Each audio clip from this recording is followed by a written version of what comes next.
meus irmãos.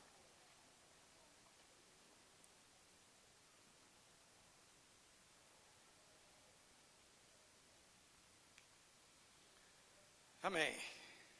Como é que você está, hein? Como é que você chegou aqui? Como é que está o seu coração? Qual a sua motivação? Você está no meio de um monte de gente, um monte de cadeiras. Será que você acredita que Deus pode trazer uma palavra direto ao seu coração nessa noite? Eu queria ler um texto de uma palavra de uma pessoa que estava imaginando que ele ia ser o último a ser visto no local. O Evangelho segundo São Marcos é provavelmente o primeiro livro contando a história de Jesus que nós temos na Bíblia. Ele está ali em segundo lugar ali, primeiro Mateus, mas a maioria dos historiadores acredita que este é o primeiro livro, e ele foi, durante algum tempo, chamado o Evangelho de Pedro, porque se tinha a séria convicção pelos escritos de algumas pessoas de que João Marcos estava com Pedro e pegou dele todas essas informações. Por isso ele tinha esse apelido, digamos assim, o Evangelho de Pedro. Depois Mateus escreve, também talvez bem contemporâneo, e depois Lucas, um historiador, é enviado para fazer um trabalho em Israel e fazer uma grande investigação para escrever o livro a respeito de Jesus para o Teófilo, que está distante, diz que estava escrevendo para ele de coisas que ele tinha sido inteirado. Agora ele estava dando com convicção e escreve também o Evangelho. Por último, no final do século, o discípulo de Jesus, o apóstolo João, escreve o seu Evangelho também, a pedido dos próprios amigos, dizendo: João, escreve-nos agora um Evangelho espiritual, porque eles já tinham o Evangelho do ponto de vista histórico. Eles tinham 3 evangelhos, Mateus, Marcos e Lucas, que são chamados evangelhos sinóticos. E sinótico significa isso, a mesma visão. Uma história contada pelo mesmo ângulo. E só João escreve, então, de forma diferente. É muito importante as histórias que Marcos resgata, porque Marcos não está muito preocupado com a ordem cronológica dos fatos. Ele está preocupado ele fez um chaveamento de como ele escreveria esse livro e trouxe os dados para comprovar aquele lado do esboço dele. Por exemplo, no capítulo 1 até o 4, ele está falando sobre como foi levantada uma perseguição, uma oposição contra Jesus. Então, eles fazem uma coisa, eles perguntam, mas primeiro eles só ficam arrazoando no coração. Na segunda vez, os fariseus começam a perguntar para os discípulos, mas ele está ali, não sei o quê. E na terceira vez que eles abordam, já dizem, não é lícito fazer isso no sábado. E aqui, no 4º episódio, ele está fazendo um fechamento dessa sessão que nós chamamos de oposição a Jesus. Algum fato que acontece aqui nesse capítulo 3 fecha a paciência, acaba a paciência dos perseguidores de Jesus, dos opositores, e eles estabelecem que vão se unir para matar Jesus. Obviamente, isso está no começo do livro, né? Mas esse fato pode ter ocorrido já no 2º ou 3º ano do seu ministério, porque Marcos está escrevendo para dizer como se fez a oposição contra Jesus. Então, o capítulo 3 diz assim: de novo entrou Jesus na sinagoga, e estava ali um homem que tinha mão ressequida. Ele tinha ressequida uma das mãos. E estavam observando a Jesus para ver se curaria em um dia de sábado. Esse que estavam observando nos capítulos anteriores já fala dessa perseguição, mas nós vamos ver no final desse texto também, que é dos fariseus, que ele estava dizendo. Estavam observando a Jesus para ver se o curaria em um dia de sábado, a fim de o acusarem. E disse Jesus ao homem da mão ressequida: vem para o meio. Então lhes perguntou: é lícito nos sábados fazer o bem ou fazer o mal, salvar a vida ou tirá-la? Mas eles ficaram em silêncio, olhando-os ao redor. Indignado e condoído com a dureza do seu coração, disse ao homem: estende a mão. estendeu-a, e a mão lhe foi restaurada. Você pode dizer aleluia? E a mão lhe foi restaurada. Glória a Deus. Retirando-se os fariseus, conspiraram logo com os herodianos contra ele, e como lhe tirariam a vida. Feche os seus olhos. Senhor nosso Deus, nosso Pai, bendizemos o teu nome, glorificamos o teu nome, nós cantamos louvores ao Senhor, fizemos aqui a celebração da ceia do Senhor, em memória do Senhor Jesus Cristo. E agora, Senhor Deus, queremos ouvir a tua palavra aos nossos corações. Fala poderosamente aos nossos corações. Senhor Deus, mostra-nos aquilo que precisamos mudar em nossas vidas.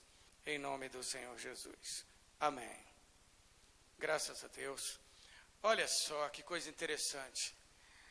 Estava ali na sinagoga, estavam reunidos ali algumas pessoas, e alguns estavam muito mal intencionados. Alguns talvez fossem seguidores de Jesus, os discípulos de Jesus, e queriam estar com ele, por amor.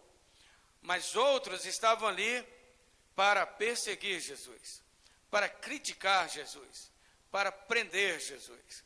E isso é interessante, porque nem sempre todo mundo que está na igreja está com a mesma motivação. Nem todo mundo que está na igreja está buscando verdadeiramente ao Senhor. Nem todo mundo está na igreja, está com o coração pronto para ouvir a voz de Deus. Hoje de manhã na classe de batismo estava dizendo como Jesus termina o Sermão do Monte. E ele diz assim, que foi até a palavra da Ana Maria, falando assim: nem todo mundo que me diz Senhor, Senhor, entrará no reino dos céus, mas sim aquele que faz a vontade do meu Pai que está nos céus. Muitos me dirão naquele dia: Senhor, Senhor, nós não profetizamos em teu nome não expulsamos demônio e não fizemos muitas maravilhas. E eu vos direi abertamente: apartai-vos de mim, vós que praticais a iniquidade, nunca vos conheci. E ele continua dizendo: pois aquele que ouve a minha palavra e as pratica, compará-lo-ei ao homem sensato que edificou a sua casa sobre a rocha. E correram o rio, e desceu a chuva, e sopraram os ventos, e combateram aquela casa, e ela não caiu, porque estava edificada sobre a rocha. Mas aqueles que ouvem minhas palavras e não as praticam, semelhá-lo-ei ao homem imprudente, que edificou a sua casa sobre a areia. E correram os rios, e desceram a chuva, e sopraram o vento, e deram com ímpeto contra aquela casa, e ela caiu, e foi grande a sua queda. Mas muitas pessoas iam ouvir Jesus para pegar alguma falha. Algumas pessoas vão para a igreja às vezes e ficam observando demais as outras pessoas. E saem da igreja porque não gostaram de determinada coisa, porque tinha uma pessoa lá que fazia isso, tinha outra que fazia tal coisa e tudo, e fica às vezes andando nas igrejas. Eu digo, meu irmão, enquanto você estiver nessa busca, você não vai encontrar a igreja perfeita.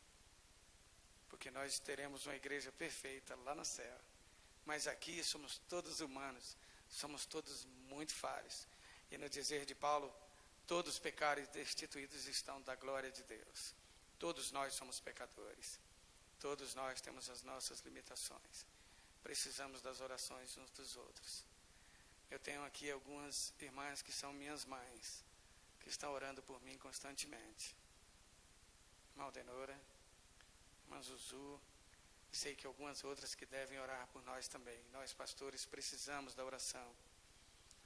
Mas naquela igreja estava reunindo pessoas com muito má intenção contra Jesus, querendo pegar uma falha. Mas também tinha um homem que estava com a mão ressequida. E eu acredito que esse homem tinha uma expectativa muito pequena de ser curado naquele dia. Mas ele queria ouvir Jesus, e possivelmente, por causa do alejo dele, ele deve ter sentado num lugar um pouco mais retirado, um pouco mais escondido, para que não servisse de escândalo por ele ter a mão aleijada daquele jeito. Também porque ele sabia que Jesus não ia curar no sábado, porque não era lícito fazer nenhum tipo dessas ações de milagres no sábado. Então, talvez a expectativa dele fosse muito pequena com relação a isso. Então, podemos, talvez, assim, deduzir que ele estava ali porque ele queria ouvir a palavra de Deus. E Jesus chega naquele lugar, cheio de gente importante, cheio de fariseus, talvez saduceus, herodianos. Estava o grupo da oposição de Jesus todo por ali, mas eles seguiam de forma camuflada, ficavam ali como queriam ouvir Jesus, de vez em quando faziam uma pergunta, tumultuava um pouco o ambiente, e eles estavam ali quietos. E sabe uma coisa que me impressiona? É que quando Jesus chega naquele lugar, ele vê o homem da mão ressequida. Ele não estava ali preocupado com os fariseus, com herodianos, com os saduceus, quem tivesse por ali. Ele estava vendo aquele homem que estava com a mão ressequida. Isso é fantástico, porque várias vezes nós chegamos na igreja nos sentindo assim tão mal, tão pecador, tendo feito tanta coisa errada. Eu tenho uma amiga, se chama Luca, ela disse que não queria mais entrar na igreja, porque na primeira vez que ela entrou na igreja, depois de muitos anos, já tinha mais de 40 anos, pastora, quando ela entrou na igreja, na Assembleia de Deus, lá no Guará, quando ela entrou naquele lugar, ela ficou chorando 2 horas. Aí ela me falou, Zeca, você me falou para ir para a igreja, mas eu não aguento não. Eu fui nesse sábado escondido lá, não tinha ninguém na igreja, entrei, fiquei quietinha lá, me ajoelhei e comecei a chorar. Fiquei 2 horas chorando lá e eu ganhei uma força assim para sair de lá, porque eu não estava aguentando. Eu não quero ir tão cedo na igreja. Eu falei, mas minha filha, você foi da melhor maneira possível. Talvez ninguém tenha entrado tão quebrantado naquela igreja nos últimos dias, tão quebrantado quanto você. Porque você foi da maneira certa, se vendo como um pecador, se vendo como uma pessoa que precisa da graça de Deus. Não com arrogância, não com coisa de que está sabendo muito, que já fez muito, que você é pastor, que você é bispo, que você está estudando, que você fez isso e aquilo outro. Mas chegou como um humilde pecador que bate no peito e diz, Senhor, tem misericórdia de mim. E aquele homem da mão ressequida entrou ali, não imaginando que a primeira pessoa que Jesus ia ver seria ele. E ele olha para você, não importa como você esteja, qual a situação da sua vida, Deus está olhando para você nessa noite. Amém?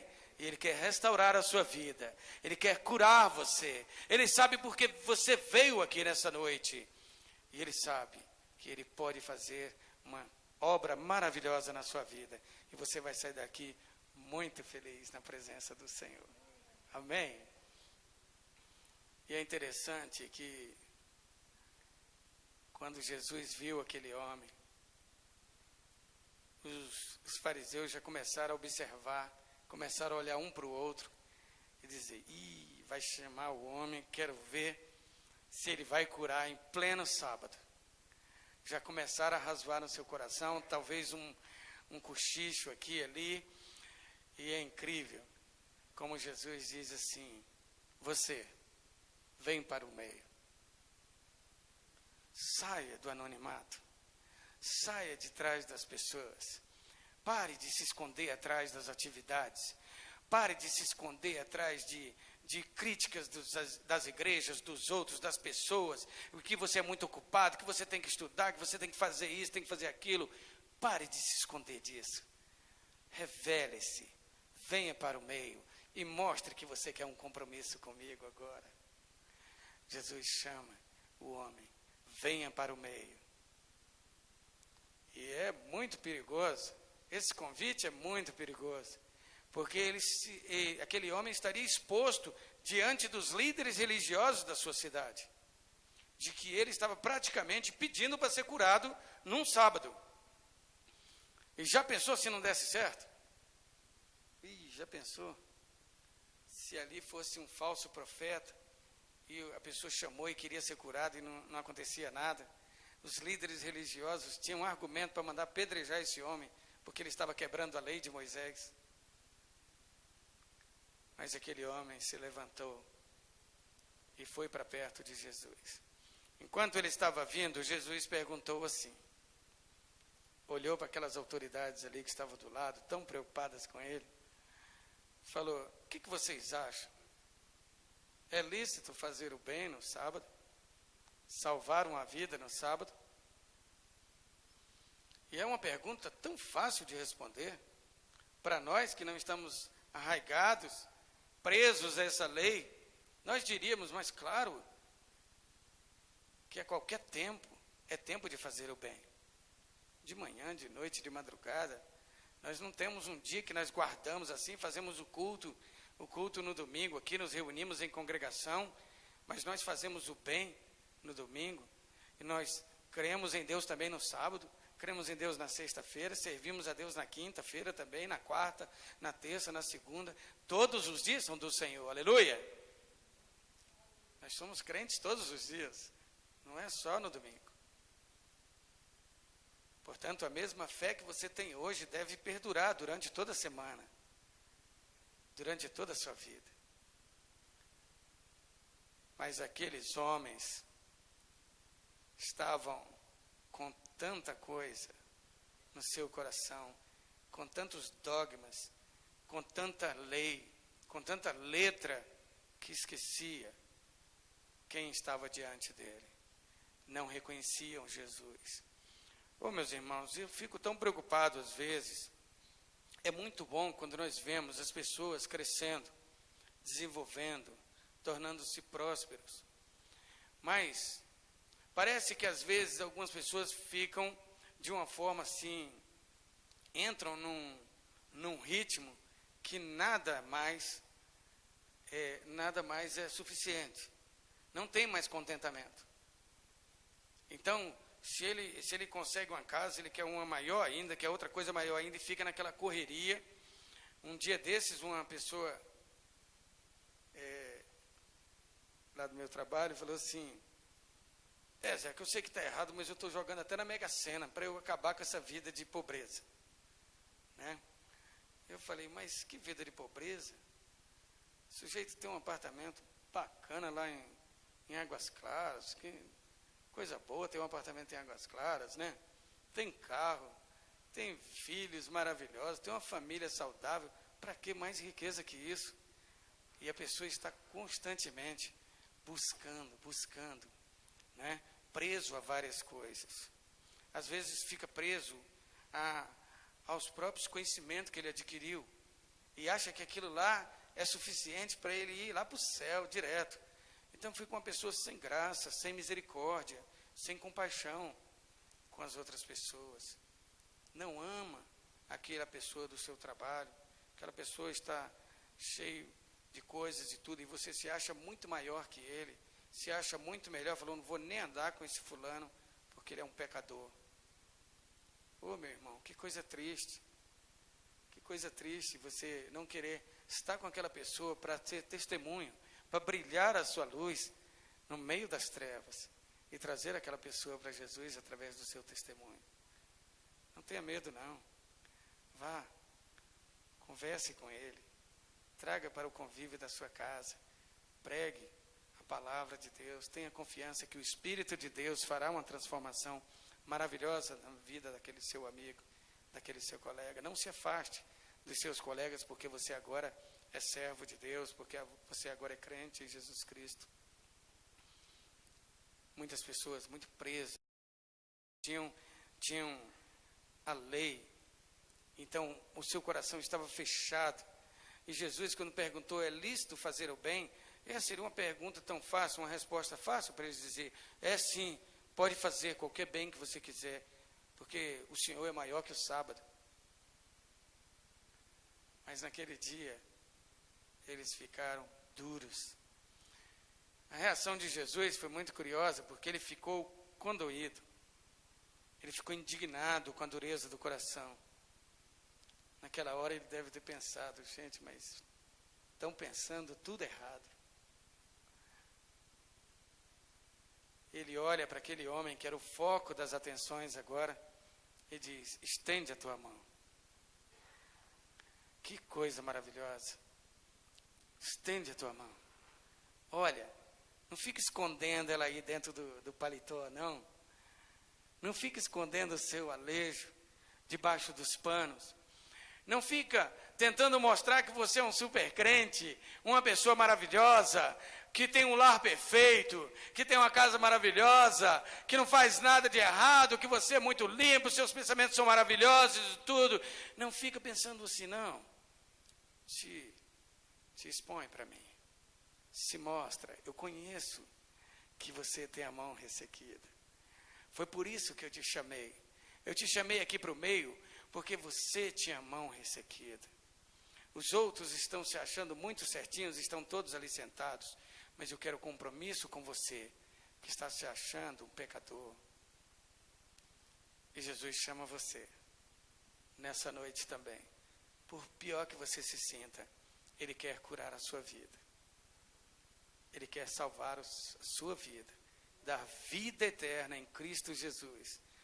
Porque Ele mesmo diz, a sua palavra, em verdade vos digo que quem ouve a minha palavra e crê naquele que me enviou, tem a vida eterna, não entrará em juízo, mas já passou da morte para a vida. Amém? João 5:24. Isso é maravilhoso.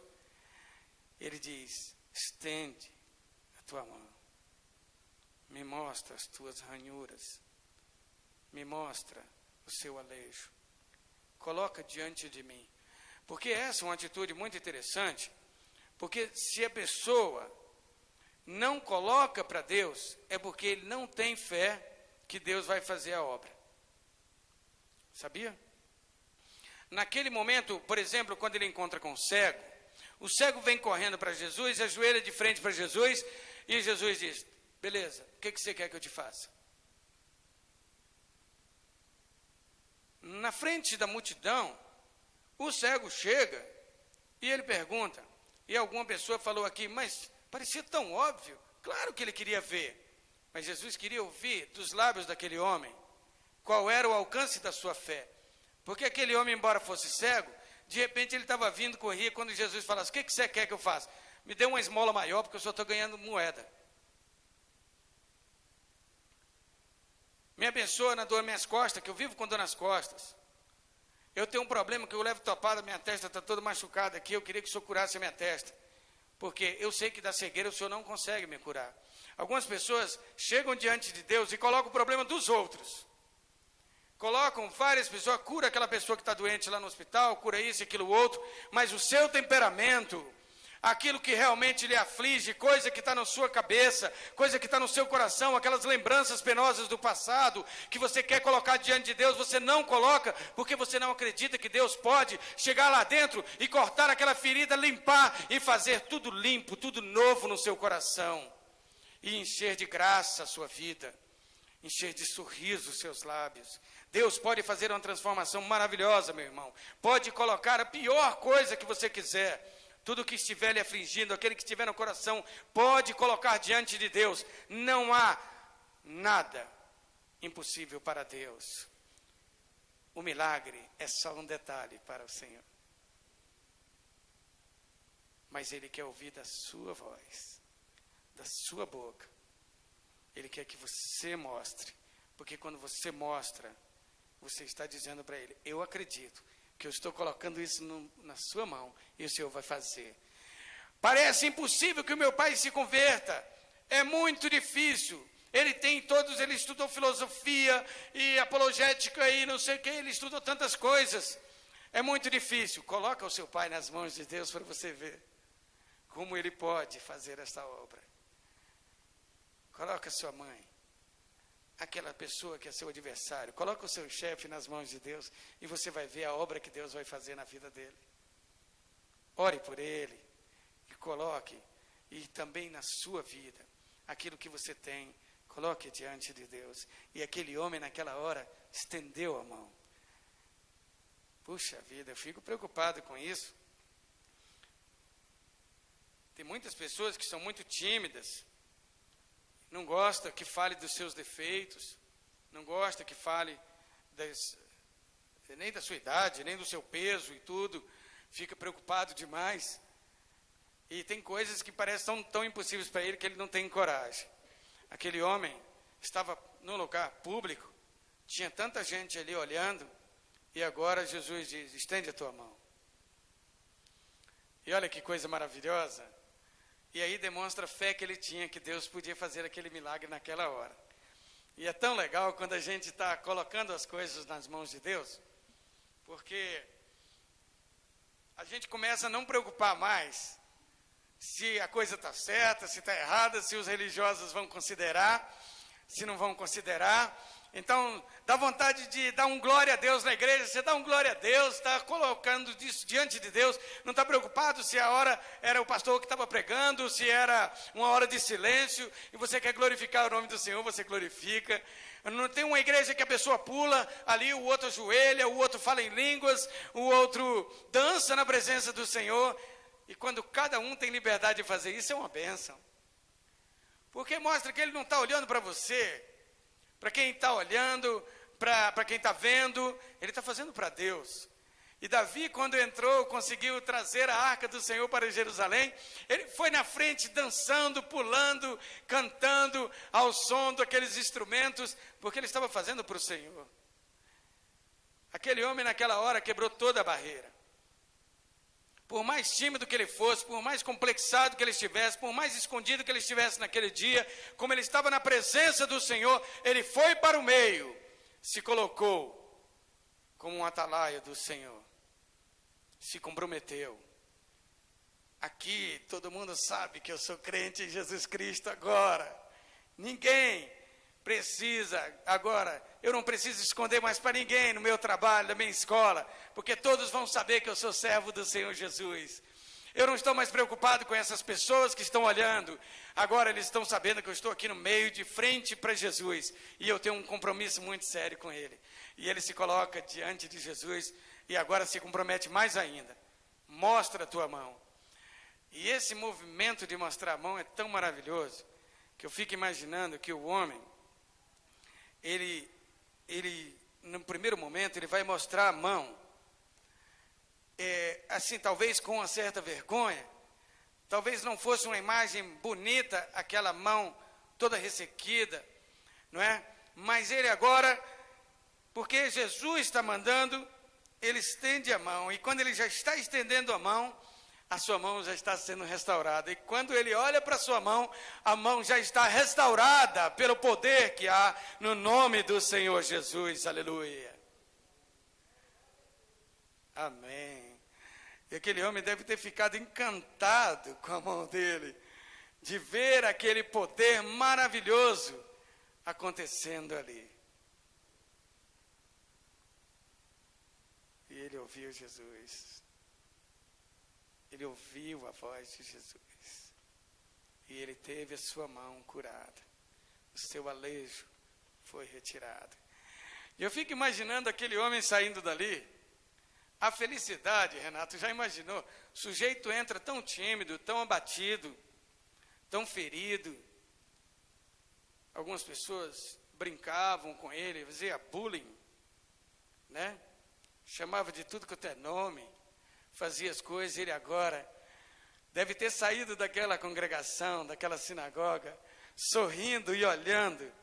Eu estou restaurado, eu estou limpo, eu estou curado. Ninguém mais precisa ficar olhando para mim com um olhar de piedade, porque agora eu estou restaurado em Cristo Jesus, porque o Senhor Jesus já me curou, já me perdoou, me colocou diante dele e me deu a sua paz. Oh, meu irmão, se você entrou aqui abatido, triste, eu quero dizer para você, você tem a chance de sair daqui tão feliz, tão maravilhado com o poder de Deus, porque não há pecado que você tenha que Deus não possa perdoar. O Senhor Jesus perdoa você, o sangue de Jesus lhe purifica de todo o pecado. E eu digo para você, nós somos todos pecadores e precisamos dessa graça maravilhosa do Senhor Jesus. Gostaria que o louvor viesse aqui para cantar essa música, dessa maravilhosa graça. Fui alcançado por tua graça. Este homem foi alcançado pela graça de Jesus num dia que talvez ele nem imaginasse. Porque era num sábado, tinha um monte de líderes, ele não imaginou que Jesus teria coragem de realizar uma cura naquele momento.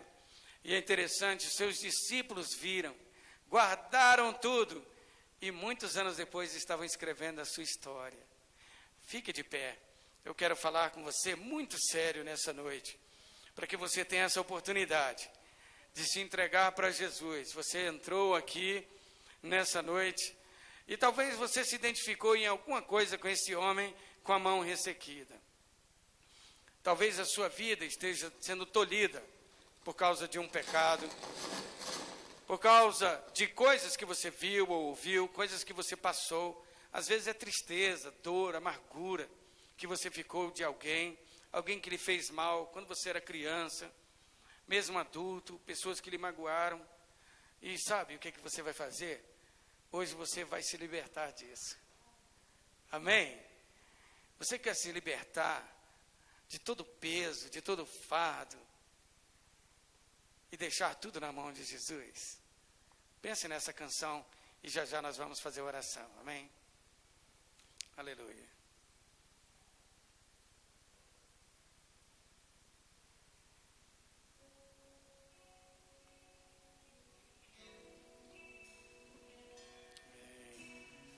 Comece a olhar para a sua vida e ver aquilo que está ressequido em você. Talvez os seus talentos estão guardados. Está sofrendo dores e sabe que pode ser impactado pelo poder de Deus nessa noite. Ser liberto pelo sangue de Jesus. Aleluia. Tudo em mim era incerto, os meus olhos já não viam tua Senhor. Oh, aleluia. Hoje eu não tenho o que espero, aprendi a confiar meu coração em ti, o Deus que cumpre sua palavra e me guarda, mesmo quando penso que é chegar o fim. Eu só preciso adorar em meio às dores, pois o Você quer um milagre na sua vida nessa noite? Hoje é o dia deste milagre, aleluia. Fui alcançado por tua graça, maravilhosa graça, que trouxe salvação para mim. Eu não mereço tanta graça, mas por misericórdia recebi o maior milagre Deus já fez em mim. Você quer o milagre de Deus hoje na sua vida? Vem aqui, eu quero orar por você. Se você tem alguma coisa que estava ressequida, Deus vai operar um milagre maravilhoso na sua vida. Talvez seja um perdão que você vai conceder nessa noite. E você vai sair daqui muito feliz, porque aquilo não lhe atinge mais. Aquilo não dói mais nada em você, porque você já colocou diante de Deus. Aleluia. Talvez você vai entregar algum pecado. Todos nós temos pecados, mas você vai colocar aquele que está realmente lhe afligindo, e Deus vai lhe curar, purificar de todos os pecados. Aleluia. Glória a Deus. Pense nisso. Vamos continuar cantando. Aleluia. Pode vir. Eu estarei esperando aqui para orar por você. Pastor Carlos vai estar aqui orando. Pastora Vaina vai estar tocando em você, pedindo a bênção do Senhor sobre a sua vida. Venha o pastor Carlos também orar pelas pessoas aqui. Pastor Evaldo, vem aqui também orar. Pode cantar. Vamos cantar essa canção.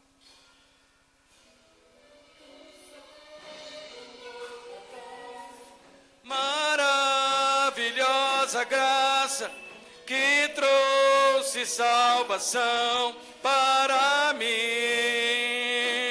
Eu não mereço tanta graça, mas por misericórdia recebi. Pode fazer do começo, tá? Do começo, tá? Maior milagre Deus já fez em mim. Você pode vir, ainda tem tempo para você. Você quer um milagre na sua vida? Venha para cá. Essas pessoas vão sair daqui hoje muito felizes, porque Deus está fazendo um milagre na vida deles. Você pode sair do seu lugar e orar também, receber esse milagre do Senhor. Pode vir, nós estaremos orando, impondo as mãos, para que você receba a bênção do Senhor. E você não vai sair daqui sem esse milagre. Aleluia. Oh, aleluia. Talvez você pense que já é o final, mas não é, apenas o começo dessa sua relação com o Senhor Jesus. Essa unidade com o Senhor. Aleluia. Deus é um Deus que cumpre a sua palavra. Ele te guardou até o dia de hoje, porque Ele queria ter esse encontro com você. Aleluia. E Ele vai fazer essa obra maravilhosa na sua vida, no seu coração. Creia, creia, e Ele vai realizar este milagre, por mais difícil que pareça. Creia, o milagre é só um detalhe para o Senhor. Aleluia. E você vai dizer: fui alcançado por tua graça, maravilhosa graça, que trouxe salvação para mim. Eu não mereço tanta graça, mas por misericórdia recebi. O maior milagre Deus já fez em mim. Fui alcançado por tua graça, maravilhosa graça, que trouxe salvação para mim. Eu não mereço tanta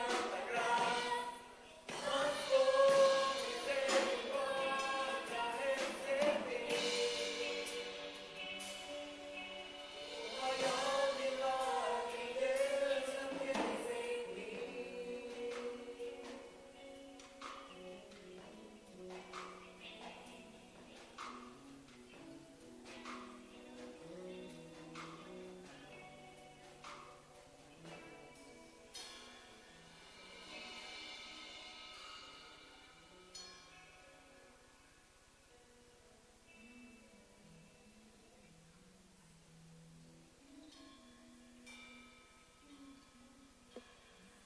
Amém. Eu quero fazer uma pergunta aqui para vocês. Quem aqui está tomando esse tipo de atitude pela primeira vez? Pessoa que está querendo aceitar Jesus como Salvador da sua vida. E agora poder dizer: agora eu sigo Jesus verdadeiramente. Tem alguém aqui que está recebendo Jesus no seu coração? Alguém quer receber o Senhor Jesus como seu Salvador? Alguém daí que está na igreja? Alguém que está nos bancos? Quer receber o Senhor Jesus? Não perca essa oportunidade, porque é a coisa mais decisiva na sua vida. Aceitar o Senhor Jesus como Salvador lhe garante vida eterna. Mas a todos quantos o receberam deles o poder de serem feitos filhos de Deus, a saber os que creem no seu nome. Senhor nosso Deus, nosso Pai, nós estamos aqui na tua presença, no teu trono de graça, pedindo, Senhor Deus, a tua bênção sobre a vida de cada um dos teus servos, tuas servas, que se colocaram diante do teu trono, Senhor Deus, diante do altar do Senhor, para colocar, Senhor, estender a mão, Senhor Deus, a mão ressequida, para ser completamente restaurado pelo teu poder. E em nome do Senhor Jesus, pedimos a tua bênção de poder, de graça e de misericórdia. Cura, Senhor Deus, toda enfermidade. Cura, Senhor Deus, e liberta de todo vício, de todo pecado, de toda dor, de toda depressão, de toda ansiedade, qualquer inquietação na vida dos teus servos agora, esteja derrubada agora em nome do Senhor Jesus, na autoridade que há no nome de Jesus. Dá-nos, Senhor Deus, a tua paz. Dá-nos a tua paz, em nome do Senhor Jesus. Amém. Amém. Você pode ter um momento de abraçar essas pessoas aí que estão curadas nessa noite. Ter um momento, troque um abraço. Amém. Graças a Deus, cumprimente na paz do Senhor essas pessoas. Amém, graças a Deus. Deus está fazendo maravilhas. Oh, aleluias. Como Deus é bom. Como Deus é maravilhoso. Como o poder de Deus permanece para sempre. Aleluia. Que Ele possa fazer essa obra maravilhosa na sua vida. Aleluia. Nós vamos encerrar o culto neste momento. Amém. E quando estivermos encerrando aqui, o louvor vai cantar mais uma canção ainda. Eu coloquei eles para cantar bastante hoje. Nós vamos encerrar este culto pedindo a bênção do Senhor. Que você tenha uma semana abençoada. Vem aqui na segunda-feira ver o nosso ensaio. Você vai ter uma prévia